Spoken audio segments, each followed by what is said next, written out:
तो ये है जी यूनिट 3.6 फर्म्स एंड प्रोडक्शन और unit 3.7 firms cost revenue and objectives. तो इसमें ऑफ कोर्स पहले व्हाट इज प्रोडक्शन, उसी पे सवाल है। प्रोडक्शन क्या होती है, तो वो मैंने क्लियरली लिख दिया है कि किसी भी किस्म का प्रोसेस जिससे ह्यूमन नीड्स या वांट्स सेटिस्फाई होते हैं। वो क्यों? क्योंकि नीड्स एंड वांट को सेटिस्फाई करने के लिए गुड्स एंड सर्विसेज की जरूरत पड़ती है, एंड गुड्स एंड सर्विसेज जो हैं they are the outcome of the process called production.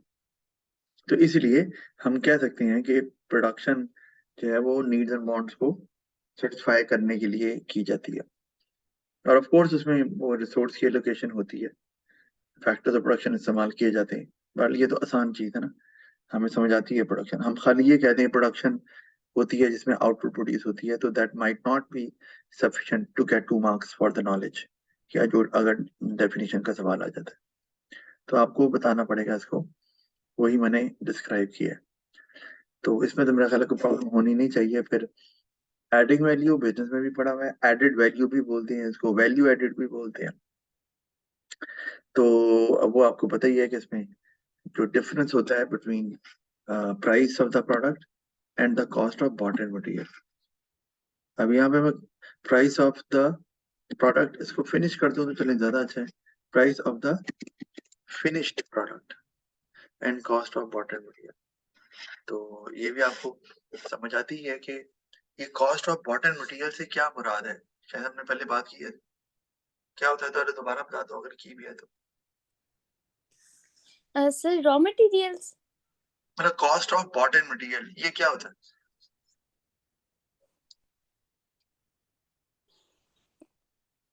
Sir raw material से कॉस्ट जिससे प्रोडक्ट बनना है।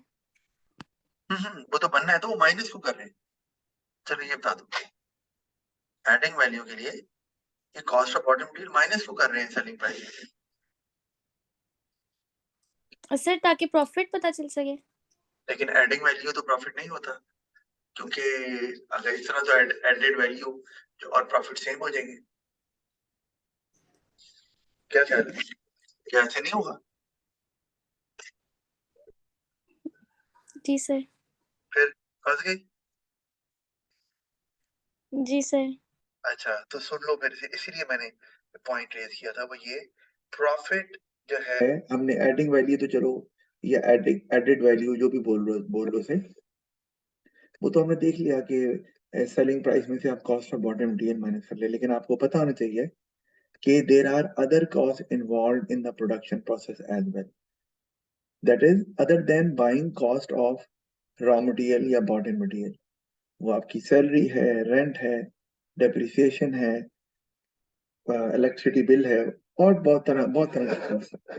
तो इसका मतलब है कि सारी कॉस्ट तो माइनस ही नहीं की आपने, तो फिर प्रॉफिट कैसे आ सकता है? इसमें से सिर्फ cost of bought and material minus होगी।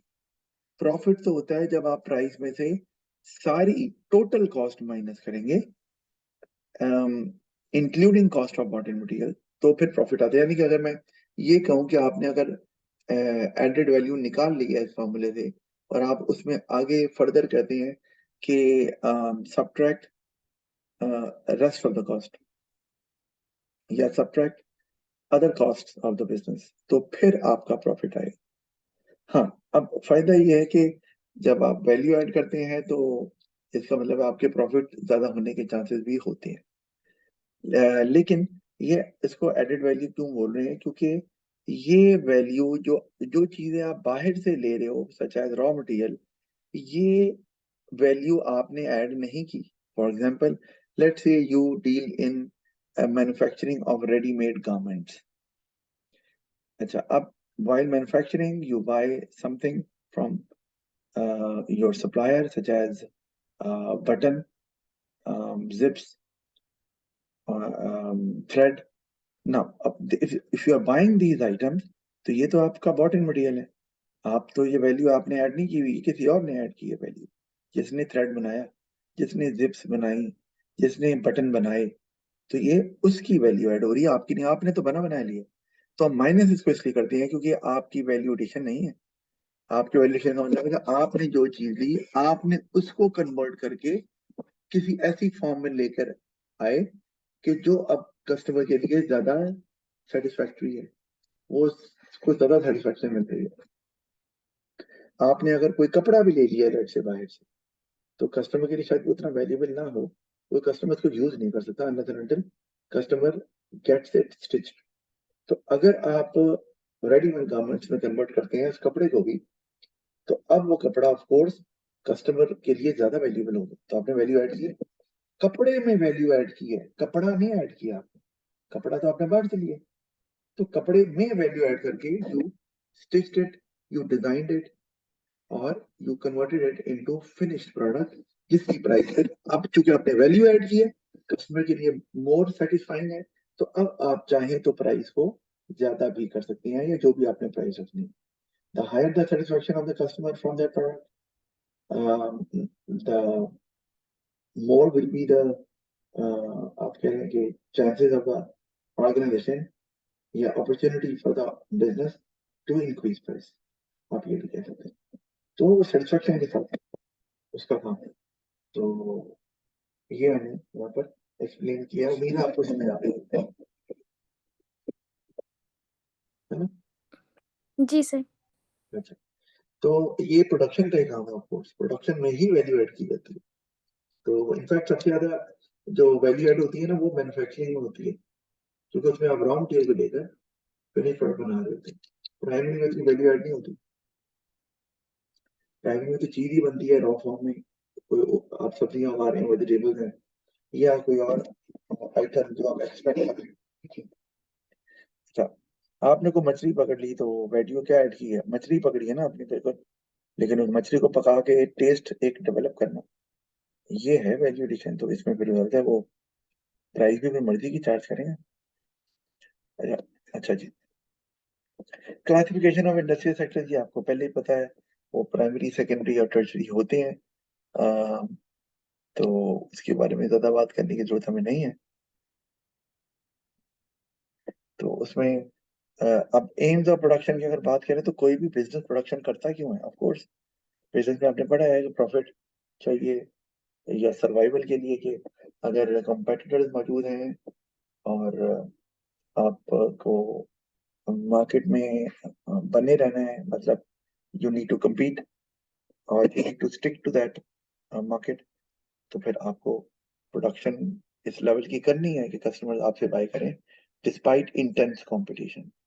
फिर ग्रोथ, मार्केट शेयर, मतलब ये सारे वो बिजनेस के ऑब्जेक्टिव हैं जो हो सकते हैं। हाँ, one of the primary objective of every business, particularly अगर प्राइवेट सेक्टर बिजनेस की बात करें, तो वो प्रॉफिट होता है, लेकिन उसके अलावा भी ऑब्जेक्टिव मौजूद होते हैं। लेकिन प्रोडक्शन के कुछ ऐसा भी ऐसे भी ऑब्जेक्टिव होते हैं जो इनसे हटके होते हैं। ऑफ कोर्स वो फिर प्राइवेट सेक्टर ऑर्गेनाइजेशन के नॉर्मली नहीं होते, या वो प्रॉफिट फॉर ऑर्गेनाइजेशन होती नहीं है। जैसे कि पब्लिक वेलफेयर की अगर बात कर ले, तो वो गवर्नमेंट की हो सकती है, कोई एनजीओ हो सकती है, कोई ट्रस्ट हो सकता है, इस तरह की कोई चीज हो सकती है। तो वो भी प्रोडक्शन तो करते हैं ऑफ कोर्स। जैसे शौकत खानम को आप ले लो, तो अब शौकत खानम प्रोडक्शन तो कर रहा है, प्रोविजन ऑफ सर्विसेज दे रहा है ना, they are treating cancer patients on regular basis. तो but their aim is not to earn profit, तो वो फिर बिजनेस तो नहीं है, but still they are producing, अच्छा, to satisfy the needs of certain बल्कि certain क्या many people, और regardless of whether they are rich or poor। तो ये बात हो गई। फिर फैक्टर प्रोडक्टिविटी का के बारे में अगर हम बात करें, तो जब मैं फैक्टर प्रोडक्टिविटी कहता हूँ, तो इसका मतलब है output produce by one unit of factor of production. तो it can be land, labour, capital, कुछ भी हो सकता है। तो इसको ये भी कहते हैं output per unit of input, यानी कि total output divide by input, जैसे कि मैंने फॉर्मूला लिखा हुआ है प्रोडक्टिविटी का। तो अगर ये लेबर प्रोडक्टिविटी होगी, तो इनपुट की जगह पर, इनपुट से मुराद फैक्टर ऑफ प्रोडक्शन है ना, तो अगर लेबर प्रोडक्टिविटी होगी तो इनपुट की जगह नंबर ऑफ वर्कर्स आ जाएगा। अगर लैंड की प्रोडक्टिविटी होगी तो नीचे लैंड आ जाएगा, और अगर कैपिटल की प्रोडक्टिविटी है तो नीचे डिनोमिनेटर में कैपिटल या अमाउंट ऑफ कैपिटल आ जाएगा, तो ऊपर टोटल आउटपुट ही रहेगा। तो इससे पता चल जाएगा कि एक फैक्टर का जो यूनिट है वो कितना आपको प्रोड्यूस करके दे रहा है। तो प्रोडक्टिविटी निकालना क्यों जरूरी होती है? इसका क्या फायदा है भला, पता है? प्रोडक्टिविटी का फायदा। सर इससे बिजनेस की कॉस्ट डिक्रीज होगी। वेरी गुड, यानी कि अगर प्रोडक्टिविटी बढ़ रही है तो इसका मतलब है with minimum of units of a factor of production you are able to produce more. तो या सेम, तो आपकी एवरेज कॉस्ट कम हो जाएगी, और जो बिजनेस का प्राइमरी ऑब्जेक्टिव भी प्रॉफिट होता है कॉस्ट का होना, तो वो it will lead to increase profits as well. अच्छा, ये जानना भी जरूरी है, शायद मैंने बिजनेस में भी बताया हुआ है कि there is a difference between production and productivity, और मैंने इसको वैसे एक्सप्लेन भी किया हुआ है, लेकिन आप बता सकती हो वैसे। सर प्रोडक्शन में total output produce bye all the workers और प्रोडक्टिविटी में output produce by one worker. Very good, बिल्कुल सही है। और वो प्रोडक्टिविटी अगर है तो वो वन वर्कर भी हो सकता है, वो वन यूनिट ऑफ कैपिटल भी हो सकता है, वो वन यूनिट ऑफ लैंड भी हो सकता है। तो ये किया जा सकता है। ओके, नीचे एग्जांपल दी हुई है, वो तो आप आपको खैर आपने अच्छे से बता दिया है, तो एग्जांपल भी आपको समझ आ ही जाएगी जो मैंने दी हुई है कि प्रोडक्शन और प्रोडक्टिविटी। अच्छा, ये मुमकिन है कि प्रोडक्शन बढ़ रही है लेकिन प्रोडक्टिविटी कम हो रही है, और ये भी मुमकिन है कि प्रोडक्टिविटी बढ़ रही है और प्रोडक्शन जो है ना वो कम हो गई है या हो रही है। तो दोनों के डिफरेंस को समझना जरूरी है। जैसे मैं यहाँ एग्जांपल दी तो, कि 5 वर्कर अगर 250 आइटम बना रहे हैं एक फैक्ट्री में, तो इसका मतलब है इनकी प्रोडक्टिविटी 50 है। One worker is able to produce 50 units. तो अब अगर 275 यूनिट्स बन रहे हैं और वर्कर 6 हो गए हैं, तो despite increase in production that is 275 from 250, जो प्रोडक्टिविटी है वो फॉल कर गई है। तो और उससे ऑफ कोर्स एवरेज कॉस्ट बढ़ जाएगी। तो ये जानना जरूरी है। कोई अगर ये कह दे कि प्रोडक्शन बढ़ रही है तो प्रोडक्टिविटी बढ़ रही है, ये गलत है। हाँ, अगर हम ये कहें कि प्रोडक्टिविटी बढ़ रही है तो इट माइट लीड टू, ठीक है, वॉच माय वर्ड जो मैं इस्तेमाल कर रहा हूँ, it might lead to production, higher production. कि अगर आप प्रोडक्टिविटी बढ़ रही है और आप उतने ही प्रोडक्शन यूज कर रहे हैं, अगर आप ज्यादा कर रहे हैं तो ऑफ कोर्स प्रोडक्शन भी बढ़ जाएगी। लेकिन ये कहना कि प्रोडक्शन बढ़ रही है तो प्रोडक्टिविटी भी बढ़ रही होगी, ये एक फॉल्स स्टेटमेंट है। आई होप आपको समझ आ गई होगी। फिर हमारे यस सर। पास, ओके गुड। अच्छा, फिर हमारे पास आगे how to increase productivity, labour productivity की बात कर लेते हैं पर्टिकुलरली। तो वो आसान है, ट्रेनिंग हमें नजर आ रही है। तो ट्रेनिंग तो एक प्रोसेस होता है जिसमें आप वर्कर्स की स्किल्स को, एबिलिटीज को एनहेंस करते हैं। Worker of course more efficient हो जाएगा, लेस वेस्टेज करेगा, और काम को जल्दी भी कंप्लीट कर लेगा। तो प्रोडक्टिविटी ऑफ कोर्स समझ आती है, बढ़ जाएगी। Use of machinery of course, machine तो 24/7 काम कर सकती है, उसको रेस्ट टाइम नहीं चाहिए होता, और machines are less likely to make mistakes. खराब हो जाएगा पुर्जा तो और बात है, अदरवाइज उनके ह्यूमन के मुकाबले में चांसेस जो है ना वो 99% कम होते हैं। तो ऑफकोर्स प्रोडक्टिविटी तो बढ़ेगी ना जब रीवर्क करना नहीं पड़ रहा आपको, चीजें खराब बन नहीं रही, मिस्टेक हो नहीं रही, तो फिर प्रोडक्टिविटी तो ज्यादा ही होगी। फिर फाइनेंशियल रिवॉर्ड्स, और वैसे भी मशीन जो है ना they can work faster than humans. एक तो ये कि वैसे भी वो क्या कहते हैं, मशीन जो है ना थकती नहीं, और ह्यूमन से ज्यादा तेजी से काम कर सकती हैं बिकॉज ऑफ दैट। अच्छा, फाइनेंशियल रिवॉर्ड्स में फिर ये भी एक तरीका है कि वर्कर्स को मोटिवेट अगर आप करें by giving them rewards in financial terms, जिससे वो अपनी नीड्स और वांट्स को पूरा कर सकें, तो इससे भी मोटिवेशन भी वर्कर्स को एफिशिएंट करती है, या they are able to focus on their job और they are able to give their 100%। तो उससे ऑफ कोर्स प्रोडक्टिविटी में इजाफा हो जाता है। फिर नॉन फाइनेंशियल अवार्ड भी दे सकते हैं। बहरहाल ये भी लेके तो मोटिवेशन की तरफ ही जा रहा है, लेकिन नॉन फाइनेंशियल रिवॉर्ड एक वे तो है ना प्रोडक्टिविटी बढ़ाने का। अगर मैं मोटिवेशन बोल दूंगा तो मोटिवेशन तो ये दोनों को कवर कर देता है, और अगर मैं फाइनेंशियल नॉन फाइनेंशियल बोलूंगा तो फिर ये 2 पॉइंट बन सकते हैं। फिर एफिशिएंट टेक्निक्स भी लिखा हुआ है कि आप ऐसे मेथड्स ऑफ प्रोडक्शन इस्तेमाल कर रहे हैं जो कि विच आर टाइम सेव, और वो टाइम सेविंग है, तो फिर ऑफ कोर्स वो एक वर्कर उस मेथड को इस्तेमाल करके जल्दी प्रोड्यूस कर लेगा और प्रोडक्टिविटी बढ़ जाएगी।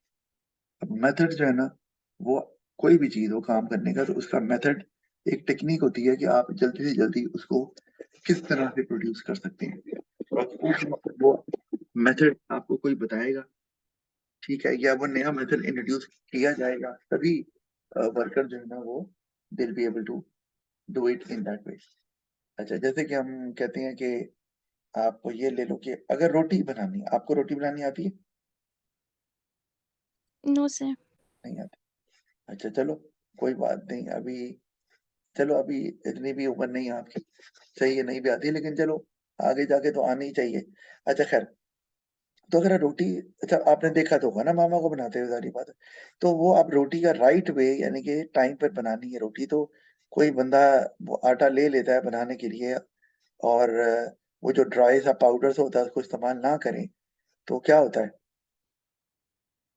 बताओ?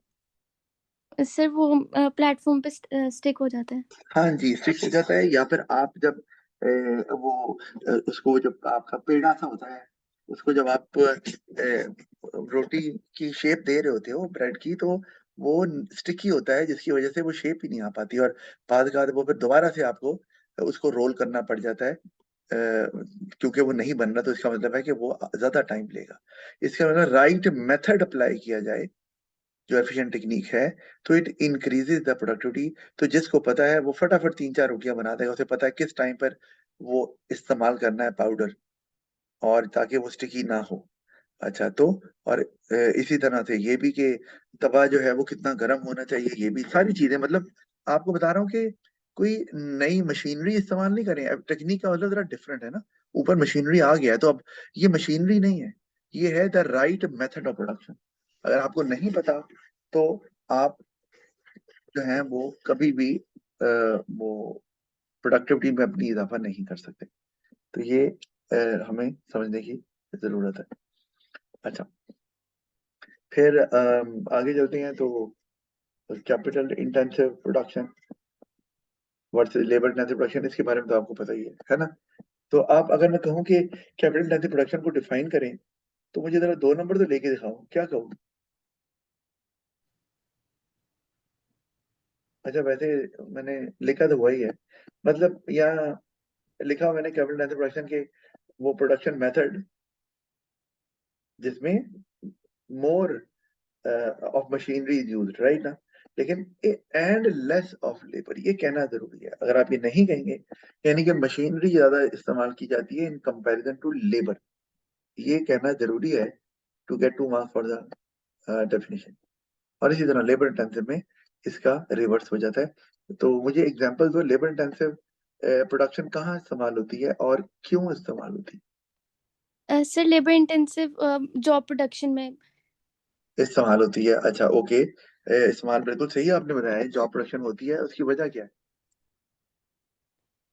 Because every customer wants the product according to his own requirements. Fine, all right, तो develop it further. Machinery produces standardized products. As a result, hmm, labor is बिल्कुल। required to produce different variety of products. क्योंकि job production में जो nature of job होती है वो varied होती है, and machines are program to do only one task. तो उसमें फिर machines can't do so, they cannot produce such variety of products for every single customer who comes up with his or her own demand। तो बिल्कुल आपने सही बात की है। अच्छा, लेकिन अच्छा, ये ना पास पेपर में देख रहा था, लेबर इंटेंसिव प्रोडक्शन के क्या फायदे हो सकते हैं इकोनॉमी को? एक तो आपने बता दिया कि जी कस्टमर जो है वो उसको उसकी मर्जी की चीज मिलेगी, and customer will be more satisfied with the product, क्योंकि जैसे आप रेडीमेड, अच्छा ब्रांड से एक और बात है, ठीक है, आप ब्रांड की एक सेटिस्फेक्शन होती है, फाइन, कि we are wearing that brand when it comes to clothing for example, या शूज या ज्वेलरी, व्हाटएवर इट इज, ठीक है। लेकिन अगर मैं ये कहूँ कि आपने कोई रेडीमेड आइटम लिया है and it doesn't fit in, तो देयर इज अ प्रॉब्लम ना, उस ब्रांड का आपने चार डालना है। But if you go to a tailor and tailor actually stitches the clothes exactly according to your own requirement, तो वो अगर ब्रांड को बीच में से निकाल दें, तो of course it will be far more satisfying for the consumer। तो जॉब प्रोडक्शन में लोगों की मर्जी के मुताबिक चीजें बनाकर दी जाती हैं। आप केक को ले ले, आप you can buy cake from any bakery, but there are limited variety available there and you can pick from there। But if you want the cake to be baked according to your own requirement, let's say birthday cake, तो फिर आप उसको order पे बनवा सकते हैं, और वो it will be more pleasing for you और for the people who are there to celebrate the birthday जिसकी भी है।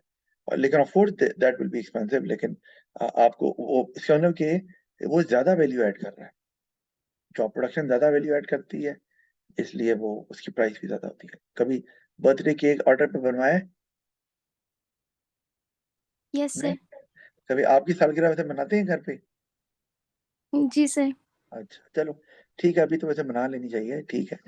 तो वो बाहर महंगा, यानी कि 8,000 10,000 तक का भी केक हो जाता है, अगर आपने वाकई बनाना है कोई ऐसा केक, कोई 3 स्टोरी बिल्डिंग बनानी है या कोई सुपर हीरो का कैरेक्टर बनाना है, तो वो जारी बात है बहुत महंगा हो जाता है। वरना नॉर्मली केक जो है वो तो 2-2.5 हजार के मिल जाते हैं, 3,000 का मिल जाता होगा, इससे ज्यादा का नहीं होता। अच्छा एनीवे, तो ये तो एक फायदा हमें नजर आ रहा है। और क्या फायदा होता है लेबर इंटेंसिव प्रोडक्शन का, जरा एज ए जनरल आइडिया मुझे दो। What is explain the advantages, explain two advantages of using labor intensive production। Lower employment. Very good, क्योंकि ये ज्यादा लेबर रिक्वायर करती है, तो आपकी लेबर जो है ना वो एम्प्लॉय हो जाएगी।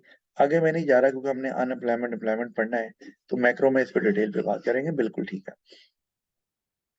आगे चलते हैं, तो आगे advantages and disadvantages capital intensive production के हमें नजर आ रहे हैं।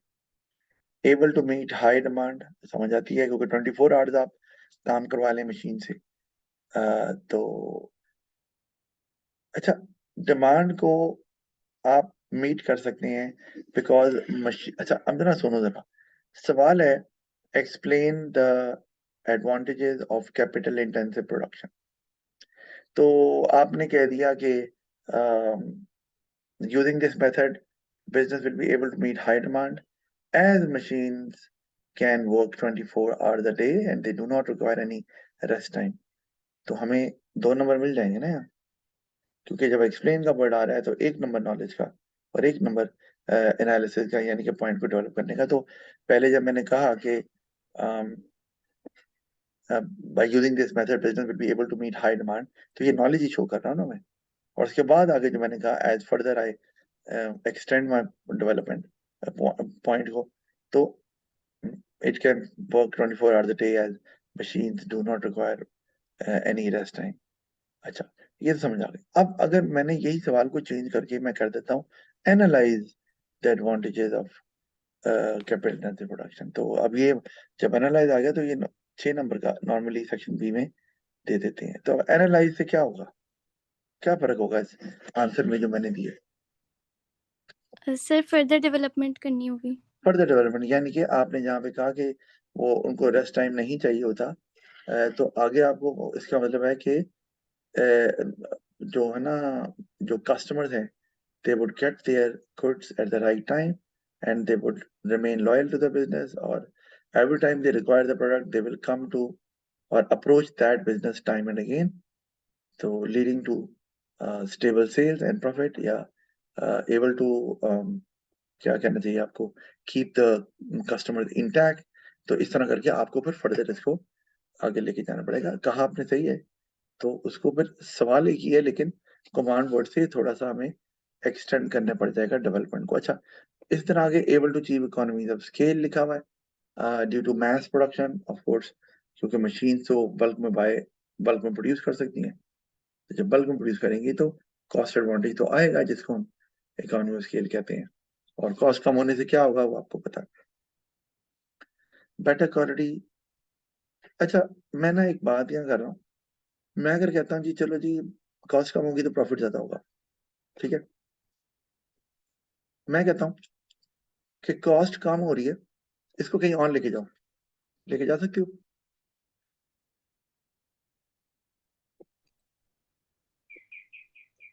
मैं कहता हूँ कि कॉस्ट कम होने से प्रॉफिट होता है, ठीक है, लेकिन मैं कह रहा हूँ प्रॉफिट की तरफ नहीं जाना, तो कोई और डेवलपमेंट बनती?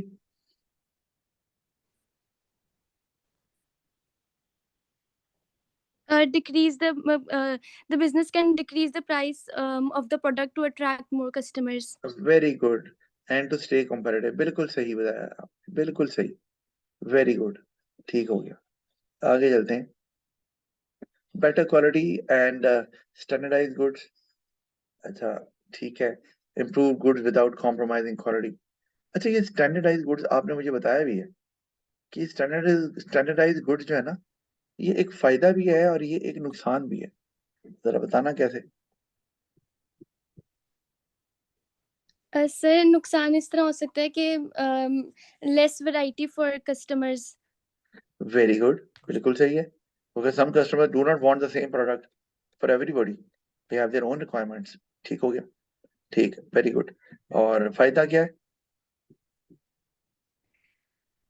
Sir quality will remain same so customers will be satisfied. Satisfied, बिल्कुल आपने सही कहा। पर्टिकुलरली अगर मैं बात करूं, आप रेस्टोरेंट जाती हो, मुझे बताओ सबसे अच्छा रेस्टोरेंट कौन सा लगता है जहां बार बार जाना चाहोगी?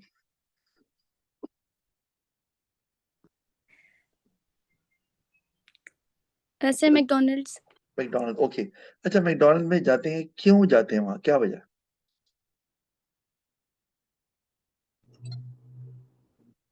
मैकडोनल्ड की किसी भी आउटलेट में चले जाओ तो the quality of the goods being offered, वो is always the same. The environment they give it to the customers, वो भी ऑलमोस्ट सेम ही होता है, ऐसे ही है। Yes sir. पर आपने एक बात याद रखनी है कि स्टैंडर्डाइज गुड जो है ना, वो एक गुड इमेज क्रिएट करते हैं कि every time you buy you get the same quality.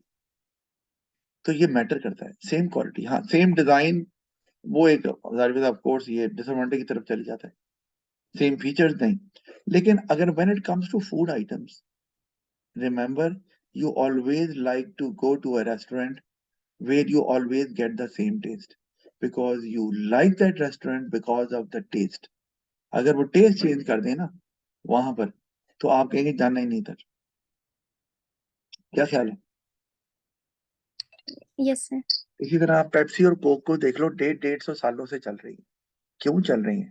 Because of their taste. आज टेस्ट चेंज कर देंगे, ठीक है, तो काम खराब हो जाएगा। मतलब ये कि आप देखो कि अभी ये अवेयरनेस जो है ना कि जी ओबेसिटी जो है ना वो एक डिजीज है, इट्स ग्रोइंग वन, यूरोप में बढ़ रहा है, और इसीलिए लो शुगर कंटेंट होना चाहिए डाइट में।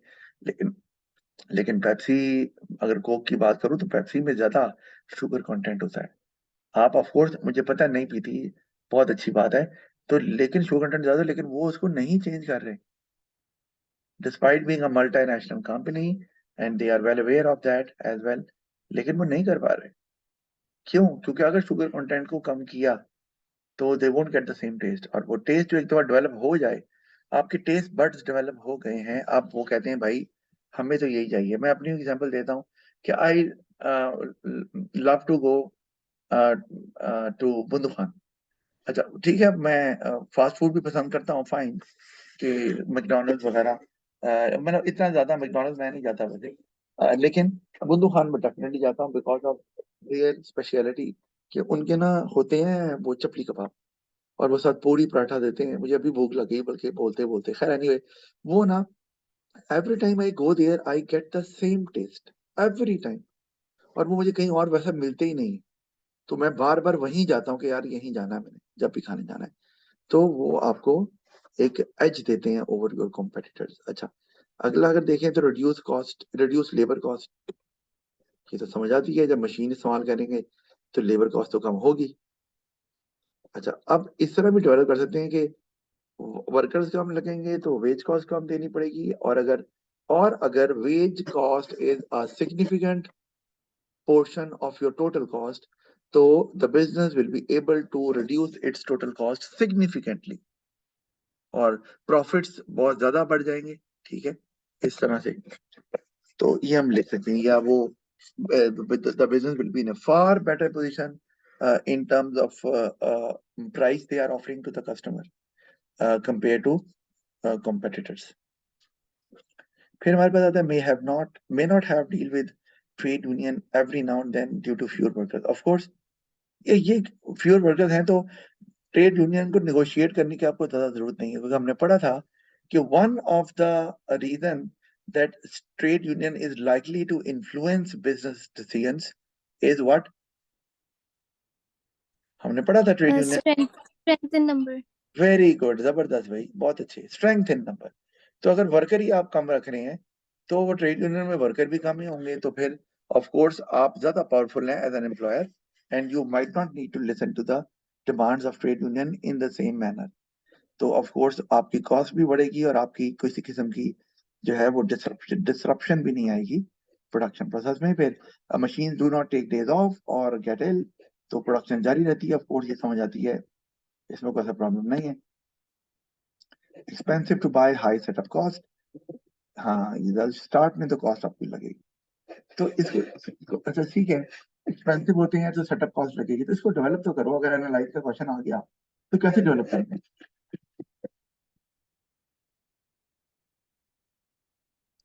Might have to increase the price to meet the to maintain the profit. And that might make the business uncompetitive in the market, है ना? Losing sales or switching customers switching to other rival businesses. Yes, very good, बिल्कुल सही, बिल्कुल ऐसा हो सकता है। तो और ये भी कि the business might have to borrow money from the bank and have to pay a certain interest rate as well. So interest is an expense. It might reduce the amount of profit business would earn, क्योंकि जब तक आप वो पैसे वापस नहीं करते तो उस वक्त तक तो इंटरेस्ट आपको देना ही पड़ेगा ऑन एनुअल बेसिस। तो ये भी वायरल हो सकता है और आपकी बात भी बिल्कुल ठीक है।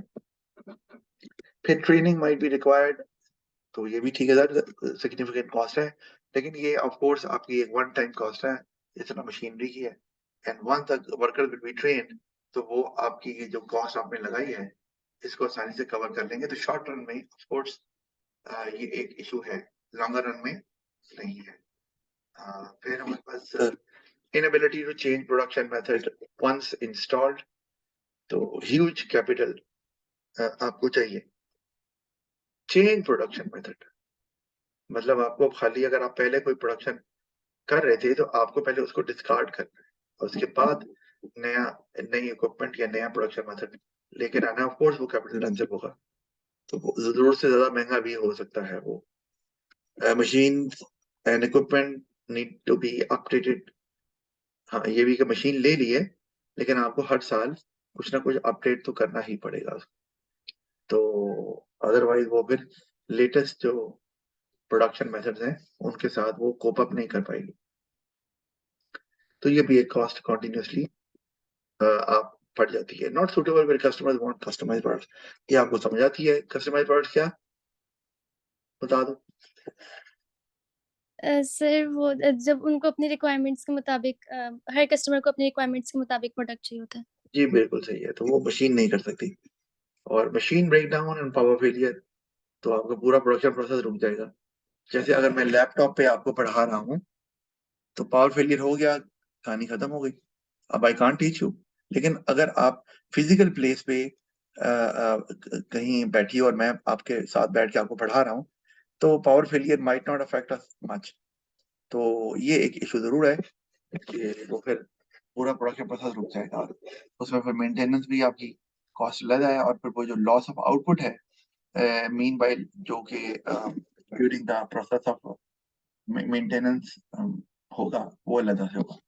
अच्छा ये मैंने ना लेबर इंटेंसिव के फायदे नुकसान नहीं डिस्कस किए क्योंकि वो एग्जैक्टली ऑपोजिट हो गया ना। जो फायदा है कैपिटल इंटेंसिव का वो लेबर का नुकसान हो गया, और जो लेबर इंटेंसिव का फायदा है, सॉरी जो कैपिटल इंटेंसिव का नुकसान है वो लेबर इंटेंसिव का फायदा बन जाएगा। समझ आती है नहीं बात ये? जी सर। अच्छा इसी तरह ये जो लिखा है कि डिमांड फॉर लेबर को कौन से फैक्टर अफेक्ट करते हैं। अच्छा जरा जल्दी बता दो, डिमांड फॉर लेबर कौन करता है? Households population, those people who are able and willing to work.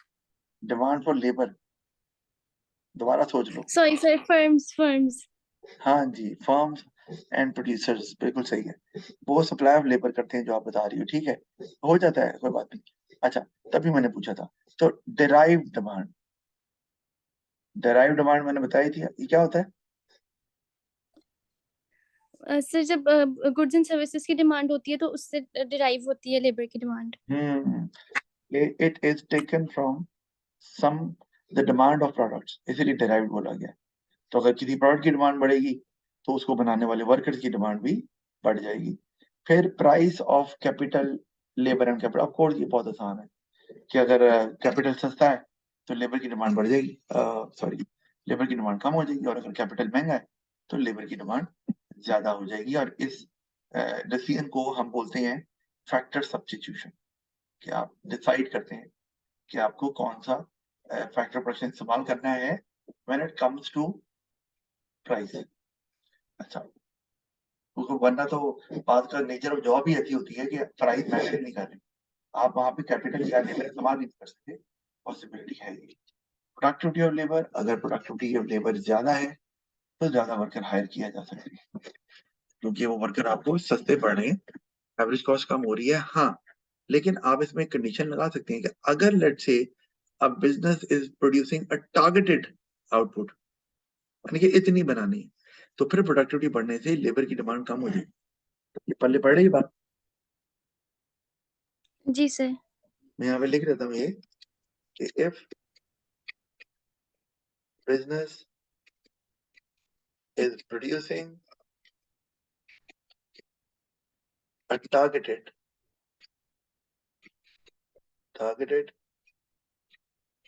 output,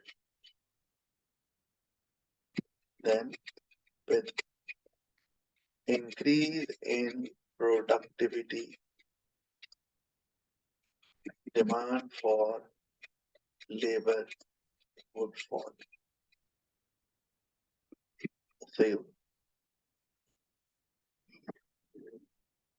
क्योंकि आपको तो कम वर्कर ही आउटपुट बनाकर दे देंगे। As fewer workers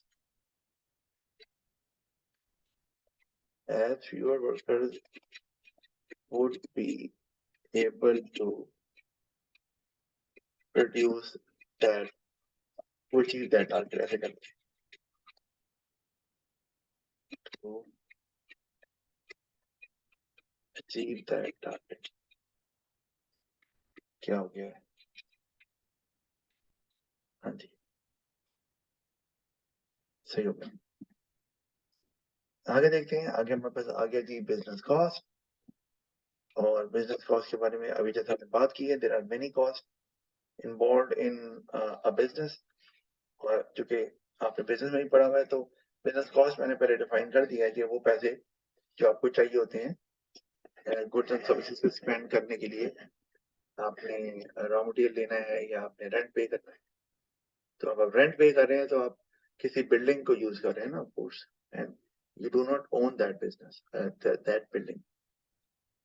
अच्छा, तो गुड्स एंड सर्विसेज बनाने के लिए जो खर्चे आते हैं